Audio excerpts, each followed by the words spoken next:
horeysa waxaan u yeerayaa xadka kaale ii kaale xadka shadwal basalo farduus iyo xarakaad waxaan ku tusayaa qabyaaladda isboortiga ku tusayaa maanta kaaleya farduus ee kaalena waxba xishoona kaale xarakaad kaale cabdikariinow inta iyadaasi laba ninoo isku beela ma nihin inta iyada waxaan ka soo wareejinaa Soomaaliland waliba qaar kalena way naga maqan yihiin marka meesha kaliya ee qabyaaladda lagaga bixi karo waa isboortiga waa dhalinyarada yaryar in wax loo qabto waddankan imkaad arkaysaa grassroots bay leeyihiin oo dhalinyarada lagaga bedelo laaskii kiimaad racism baa jira waxyaabo badan haddaanu nahay waxaanu nahay ururka la yidhahda SDSD Somaliland wax badan baanu ka qabanay oo ciyaaraha waa kan guddoomiyahaygii oo wax tii ugu dambaysaanu ka qabanay waxay ahayd inaanu tababaro u bixino macallimiinta iyo sirwalayaasha ayay ahayd waanu sameynay waxyaabaha ugu muhiimsan Somaliland waan tagay imkaan xaggaasan deganahay waanu guureeba laakiin ta ugu muhiimsan ee lagu bedeli karaa dhalinyarada yaryar markaad ka keento oo ciyaarahan gobolada la dagaalan ciyaarahan gobolada sidii loo baabiin lahaa la dagaalan qabyaaladda lambar 1 waxa kala qabiyo ciyaaraha gobolada koow waayo waxaan ku arkay markaan arkay ciyaarihii gobolada la qabanayay markaan arkay wasiir walba reerkiisa iyo gobolka ka soo jeedin buu ka haystay markaasaan waxaan arkay ceeri gaabo cidba ka haysanba BK baa u soo kacay markii dambe waa wada wasiir waxaan waru ceeri gaabo iyo wasiir bal lahaynba marka hota dhibaatadaas weeyanta Soomaaliland haysata had kaliya lagu bedeli karaa waxa weeye isboortiga in dhalinyarada la soo kiciyo la xoojiyo wax loo qabto waliba imika campaign-ka aanu wadno reer Soomaaliland qabyaalada lacag badan baad ku bixisaan laakiin intiina caawa xaggaa joogta waxaan naga codsanaynaa kubad kaliya qof walba kubada noo yibiyo kubad kaliya anaga Soomaaliland qabyaalada ka tirtireynaa assalaamu calaykum waraxmatullaahi wabarakaatuh aad baan u salaamay dhamaan marti sharafta quruxda badan leh waxaan aad u soo dhaweynayaa Cabdikariim oo leeyahay soo dhawow su'aal horta ma hayo laakiin Cabdikariim waxa ku sheegay anigu waxaan gabadhi kula soo hadashay Farduus ee maalintii uu sawir ku dhiibay uu yiri waxa joogay inankii la dagaalamay qabyaaladda anigu waxaan ku yiri qabyaaladda waan jecelahay marka way ka dhaadhiciyay waxaad igu tiri waayo waa booska kaliya ka banaan Soomaaliland wali maan arag qof yiraahda qabyaaladda waan jecelahay qof kasta wuxuu ku leeyahay qabyaaladda waan necbay hadana halka dambe ku haystaa marka chance baan ku helo cid ugu haysataa ma jirto laakiin alxamdulillah waxaan ka soo jeedaa oo aan ku dhashay xaafadda la yiraahdo Golshano oo cid kasta degan tahay oo aan qabiil aqoonin oo aabahay marka uu qof ka dhinto intuu caroo qaato buurta fuulo uu yiraahdo waxa dhintay walaalkay soo dareer oo aasa halka anigoo ka taagan ayaa maantana London intii aanu soo wada kornay mid kasta waxay kaaga sheekeynaysaa website-kayga wuxuu wadayrkay nagu yiri waa inaynu dadkeeni difaacnaamo wax u qabanaa marka ayar aad baan idin salaamaya dhamaantiin qabyaalad jacayliga ma ahayn tii aan samaynay imika waa charity midnimo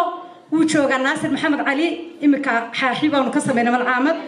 takalana wuxuu yiri waxaynu ka samaynayna xaafadda daami ma imika boqor Axmed ku xasuusatay baan ku yiri Naasir waan ka diiday waayo hore igu sheegin caawu yiri malcaamadda labaad waxaynu ka samayn doonaa xaafadda daami baynu ka dhisi doonaa hadii la hayraado khayr baan idin عليكم ورحمة الله وبركاته عبد الكريم وسلام عليكم thank you سؤال waxay tahay dad baa jiray ugu dhex jira oo kooranaya qabyaaladid baan ahay laakiin markuu ka sii jeesto adiga dhabarka ka tawani maxaa laga yeelayaa video qabyaaladu isay saameyn ugu leedahay qabyaalada yaa aabbo ah qabyaaladu halkay ka timaada hoggaanku hadduu qabyaalada ku dhaqmo sidee xal loo helayaa su'aalahan oo dhan la isweydiiyo oo jawaab la helo waa halka oo lagu daaran yahay su'aashii ugu horeysay markaa waa ku wada mahadsantiin su'aashii ugu horeysay qabyaalada halkeed ka bilowdeen yaa soo afuufo qabyaalada iyo taladii ahayd ilaa systemka wax laga bedelo qabyaalada laga guuleysan maayo waxaa jira dad fara badan oo qabyaalada door ku leh inay buunbuuniyaan siyaasiyiintu markii doodo badan aanu qabanay waxay ka galeen halka ugu sareysa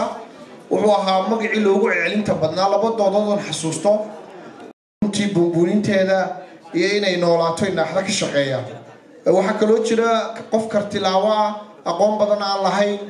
marka ummaddu ay gasho inay qabiil wax ku qaybsato wax noqdaa oo aan jeclayn in lagu tartamo kartida iyo aqoonta iyo halabuurka iyo fikirka oo isagu mar walba jecel in qabiilka la iska ahaado waayo haddii qabiilooyin wax lagu qaybsado kaltan ay noqoto wuxuu ka dhex arkayaa fursad iyo jaanis marka ama golo deegaan buu ku helayaa ama baarlamaan buu ku helayaa ama meel ka sarreysuu ku helayaa waxaa kaloo iyaguna jira dad kale oo fara badan oo qabyaaladda u arka dantooda markay timaado waa markay doorashada timaado